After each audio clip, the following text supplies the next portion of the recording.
যে মেকানিক না হলে ড্রাইভার রাখা আজকের দিনে বোকামি। ভাগ্যিস বাড়ি থেকে বেরোবার আগেই টের পাওয়া গেল, নইলে আবার কি আকাশের দিকে তাকিয়ে হাঁ করে থাকতে হতো, নইলে আবার কি। দাঁড়া, আজই আমি ওই হনুমানটাকে তাড়িয়ে দেবো। তুমি তো রোজই ওকে দাঁড়াচ্ছ। না না, এবার তুই দেখিস, এবার আমি কান ধরে তাড়িয়ে দেবো না।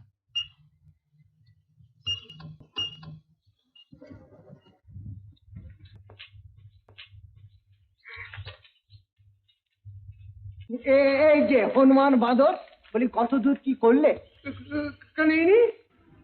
ইনি কে? রামচন্দ্র? না মানে যাচ্ছিলেন, একে নিয়ে এলাম। তুমি সিম্পাথাইজ করবার জন্য নিয়ে, কিন্তু তাতে কি গাড়িটা চলবে? আচ্ছা, তুমি তো ভারী ইডিয়েট দেখতে পাচ্ছি।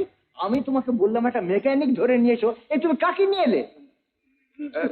আপনি যদি অনুমতি করেন তাহলে গাড়িটা আমি এবার দেখতে পারি। তাই দেখো।